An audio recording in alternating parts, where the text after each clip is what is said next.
अस्सलाम वालेकुम मेरे समझदार पाकिस्तानी। मेरा नाम रेहान तारिक है और आप मेरा यूट्यूब चैनल और फेसबुक पेज देख रहे हैं। करोड़ दरूद आकाए दो जहां नबी मेहरबान मोहम्मद मुस्तफ़ा सल्लल्लाहु अलैहि वसल्लम पर। इस दुआ और इस उम्मीद के साथ इस व्लॉग का आगाज करते हैं कि अल्लाह रब्बुल इज्जत इस मुल्क के फैसला साजों के दिलों में समझदार पाकिस्तानियों के लिए नरमी पैदा कर दे। इमरान खान की कॉल पर स्वाबी से रवाना होने वाला काफिला जो अली मीन गंडापुर और बुशरा बीबी की क़यादत में निकला, वो वफाकी दारुल हुकूमत इस्लामाबाद से महज 50 किलोमीटर की दूरी पर रह गया है। अब से कुछ देर पहले दरियाए हर्द से गुजर रहा था, जहां अली अमीन गंडापुर का कहना था कि अगर आगे बुरहान इंटरचेंज और कटी पहाड़ी पर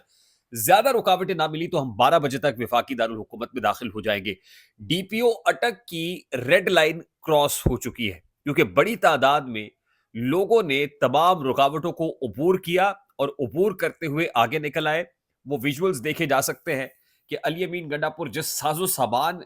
के साथ इस काफिले के हमरा है, वो कंटेनर्स हटा रहा है, वो रास्ते की तमाम रुकावटों को अबूर कर रहा है। और अब वो वक्त दूर दिखाई नहीं दे रहा कि जब ये काफिला वफाकी दारुल हुकूमत इस्लामाबाद में बावजूद इसके कि भारी नफरी तैनात की गई है, कंटेनरिस्तान का मंजर इस वक्त वफाकी दारुल हुकूमत पेश कर रहा है, जहां अता तारड़ कर घूमते फिरते अपनी गाड़ी के अंदर फुटेज बनाते हुए, रिकॉर्ड करते हुए, उसको पाकिस्तान टेलीविजन के रास्ते नशर करते हुए दिखाई दिए। आज उसी जगह पर जब पाकिस्तान तहरीक इंसाफ का काफिला पहुंचेगा, तो दिखाई ये दे रहा है कि इस्टेब्लिशमेंट यानी मुक्तदरा और हुकूमत के लिए बाइस परेशानी और बाइस तकलीफ हो जाएगा। और बाइस परेशानी और बाइस तकलीफ तो वो विजुअल्स भी हैं जो पाकिस्तान से बाहर हम देख रहे हैं। इटली में जितनी बड़ी तादाद में लोग निकले, यूरोप के अंदर खान के मतवाले पाकिस्तान तहरीक इंसाफ का झंडा हाथ में उठाए हुए सड़कों पर निकल आए। न्यूयॉर्क टाइम स्क्वायर के ऊपर बहुत बड़ी तादाद में पाकिस्तानियों ने पावर शो किया, जो इस बात का मजर है कि वहां पर तो जाहिर है कंटेनर मौजूद नहीं है, वहां पर तो रुकावटें नहीं है, वो दियारे गैर है, वहां पर पाकिस्तानी भी उतनी बड़ी तादाद में नहीं है जितने जाहिर है पाकिस्तान में है। वहां पर इतने लोग निकल सकते हैं, तो अगर पाकिस्तान में रुकावटें हटा दी जाए, कंटेनर्स हटा दिए जाए, इंटरनेट खोल दिया जाए, तो फिर लोग कितनी बड़ी तादाद में निकलेंगे। यानी जहां पर फ्रीडम ऑफ स्पीच होती है, फ्रीडम ऑफ एक्सप्रेशन होता है, राइट टू प्रोटेस्ट होता है, वहां पर लोग निकलते हैं और वहां पर लोग आके अपना एहतजाज रिकॉर्ड कराते हैं। और पूरी दुनिया के अंदर इमरान खान की कॉल पे लब्बैक कहते हुए लोगों की बड़ी तादाद सड़कों पर उमड़ आई और एहतजाज रिकॉर्ड कराया गया है। पाकिस्तान के अंदर सूरत हाल खासी मखदूश है। छुट्टी का दिन गुजर चुका, इतवार के रोज जो कंटेनर्स की पकड़ धकड़ थी, लोगों को रोका गया, रास्ते रोके गए, लेकिन सवाल ये है कि आखिर कितनी देर तक रोका जाएगा। आज से मामूल की सरगर्मियां शुरू हो रही हैं। सोमवार का रोज है और जाहिर है कि आज के दिन और फिर मजीद दिनों तक कंटेनर लगा के कारोबारी जिंदगी को मुअत्तल रखना, कारोबारी सरगर्मियां मुअत्तल रखना, निज़ाम जिंदगी मफलूज रखना, दरहम बरहम रखना, ना तो वफाकी दारुल हुकूमत के अंदर पॉसिबल इटसेल्फ हो सकेगा और ना ही पाकिस्तान के अंदर पॉसिबल हो सकेगा। और वो लोग जो काफिलों की सूरत नहीं निकल सके पंजाब से, और इंडिविजुअल कैपेसिटी के अंदर जो लीडरशिप है वो इसलिए पहुंच गई कि गिरफ्तार ना हो, क्योंकि क़यादत ने मना किया कि गिरफ्तारी नहीं देनी है, गिरफ्तारी से बचना है। तो उनके जो काफिले की सूरत में जो लोग हैं, वो जो बाद में निकले, अब लगता यह है कि इंडिविजुअल कैपेसिटी में बारी बारी चंद लोगों की सूरत, तीन तीन चार चार पांच पांच छह छह लोगों की सूरत, जाहिर है वो किसी ना किसी तरीके से इस्लामाबाद पहुंच के लब्बैक कहेंगे, हाजिरी देंगे। अच्छा, रात जो विजुअल्स हमने देखे जब अली अमीन गंडापुर मोटरवे पर जो रेस्ट एरिया है वहां पर अपने कारकुनान के साथ मौजूद थे, तो एक चीज, एक मंजर तो बहुत दीदनी था, और वो मंजर ये था कि ये वो चीफ मिनिस्टर है केपीके का जो अवामी चीफ मिनिस्टर है और अवाम के दरमियान मौजूद है। वो चीफ मिनिस्टर नहीं है या उस पार्टी से नहीं है जिसका एमएनए एमपीए सीधा हाथ नहीं मिला सकता अपने लोगों के साथ, अपने ही लोगों के साथ, यानी अपनी पार्टी के रिप्रेजेंटेटिव्स के साथ कारकुनान में घुलना मिलना तो दूर की बात है। अली अमीन गंडापुर को वर्कर्स के दरमियान देखा गया और लोग गंडापुर के हक में नारे भी बुलंद करते रहे, लेकिन साथ ही रात अली अमीन गंडापुर को ये यकीन दहानी करानी पड़ी अपने कारकुनान को, वो वजू के लिए जा रहे हैं, वजू के लिए। उन्होंने कहा जी वो वजू बनाने के लिए और वॉशरूम तक जाना है उनको, तो लोगों ने रोक लिया। उन्होंने कहा नहीं, और अली अमीन गंडापुर को यकीन दहानी करानी पड़ी कि मैं छोड़ के जाऊंगा नहीं,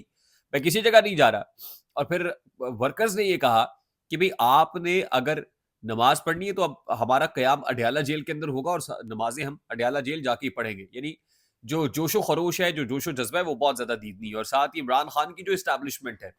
जो साथ चल रही है, खास तौर पे बुशरा बीबी की सूरत में भी,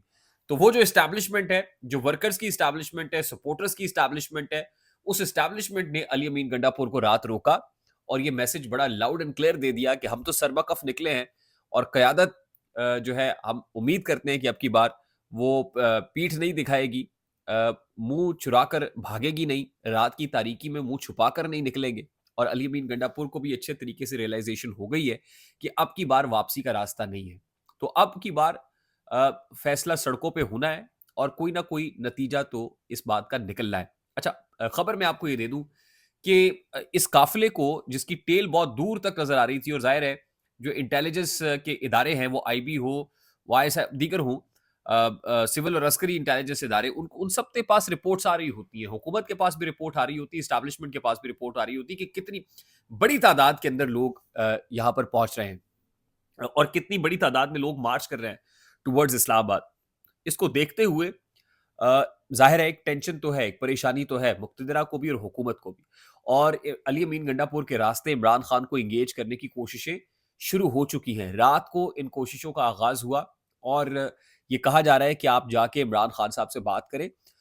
کچھ ایسے معاملات ہیں، نکات ہیں جس کے اوپر ہم بیٹھ کے بات کر سکتے ہیں، ایکسیپٹ عمران خان کی فوری طور پر رہائی. عمران خان کی رہائی ایک وہ پرابلم ہے جو بنیادی طور پہ ڈیڈ لاک کا پوائنٹ ہے. یعنی عمران خان کی رہائی کسی بھی طریقے سے کسی بھی صورت افورڈ نہ تو اسٹیبلشمنٹ کر سکتی ہے اور نہ ہی حکومت وقت کر سکتی ہے. باقی جو پوائنٹس ہیں as far as the mandate is concerned, تو مینڈیٹ کے لیے یہ یقین دہانی کرائی جا رہی ہے کہ جی ہم اس کے لیے ایک شفاف پراب شروع کرتے ہیں، ہم اس کے لیے ایک کمیشن تشکیل دے دیتے ہیں، اور جب تک وہ کمیشن کام کرتا ہے ہم کوشش کریں گے کہ as early as possible commission جو ہے وہ ریزلٹ سنائے. یہ نہیں ہو سکتا کہ ہم آپ کے کہنے پر فوری طور پر مینڈیٹ جو ہے وہ واپس کریں. ظاہر ہے مینڈیٹ واپس کرنے کا مطلب تو یہ ہو کہ وہ جو 17 سیٹوں کی حکومت ہے وہ دھڑام سے نیچے گر جائے گی اور عمران خان صاحب جو ہے وہ be back in the power. اور یہی رانا ثناء اللہ صاحب نے کہا کہ عمران خان صاحب یہ نہیں چاہتے کہ مجھے ریلیز کر دیا جائے، بلکہ وہ یہ چاہتے ہیں کہ مجھے پاور بھی دے دی جائے. اور ظاہر ہے یہ استحقاق تو اسی کا بنتا ہے نا جس نے پارلیمان کے اندر سب سے زیادہ نشستیں جیتی، جس کو کارنرڈ کر دیا گیا، جس کے تجویز اور تائید کنندگان کو اٹھا لیا گیا نامینیشن پیپر جمع کراتے ہوئے، اور جس کے بعد فارم 47 کی حکومت بنا دی گئی. تو ظاہر ہے کہ وہ اس کو یہ حق تو پہنچتا ہے کہ وہ اپنا چھینا ہوا مینڈیٹ واپس مانگے، لیکن حکومت کا کیسے دے سکتی ہے. تو دوسری بات یہ یقین دہانی کرائی جا رہی ہے کہ تھوڑا سا وقت ہمیں دیں، ہم یہ پروسیس شروع کرتے ہیں. تیسری بات یہ کہ جو اسیران اس وقت جیل کے اندر ہیں، ان اسیران کو تو چھوڑا جا سکتا ہے، وہاں پہ کانفیڈنس بلڈنگ میجر کیا جا سکتا ہے، اور اس صورت میں اسٹیبلشمنٹ باور کرانی کے جیسے ہم نے بشرا بی بی کو چھوڑ کے کیا ہم کر سکتے ہیں، لیکن not at the cost of Imran Khan. اور اس کے لیے اگر عمران خان صاحب کی رہائی والا معاملہ ہے تو پھر اس کے لیے آخری حل اور وہ جو براہ راست اسٹیبلشمنٹ کہہ رہی ہے کہ عمران خان صاحب آ کے پبلکلی جو ہے وہ قوم سے معافی مانگیں 9 مئی کے معاملے میں، اور پھر جو ہے ہم کوئی بات چیت کر سکتے ہیں. یعنی یہ ایک جو ڈیڈ لاک کا پوائنٹ ہے وہ موجود ہے، لیکن ظاہر ہے یہ ڈیڈ لاکس ٹوٹ جایا کرتے ہیں جب پریشر آتے ہیں، جب دباؤ آتا ہے، جب معاملات اسٹیبلشمنٹ کی مقتدرہ کی پاورز دیٹ بی کے ہاتھ سے نکلتے ہیں تو پھر بہت ساری چیزیں تبدیل ہو جاتی ہیں. اور یہ معاملات کس حد تک تبدیل ہوتے ہیں، زمینی حقائق کیسے تبدیل ہوتے ہیں، اس کے لیے میرا خیال ہے کہ اگلے 24 سے 36 گھنٹے انتہائی اہم ہوں گے. اور دیکھتے ہیں کہ پاکستان تحریک انصاف وفاقی دارالحکومت میں پہنچتی ہے تو وہاں پر کس طریقے سے اسلام آباد پولیس، پنجاب سے بھیجی گئی نفری، رینجرز ایف سی اس کو کاؤنٹر کرتے ہیں. آئی ہوپ میری بات آپ تک پہنچی ہوگی، اور پہنچ جائے تو ویڈیو کو لائک اور شیئر کرنا مت بھولیے گا. چینل پہ نہیں تو چینل کو سبسکرائب کر لیجیے گا، بیل آئیکن ضرور دبائیے گا. مجھے ریحان طارق کو اجازت دیجیے، اپنا بہت سارا خیال رکھیے گا. السلام علیکم.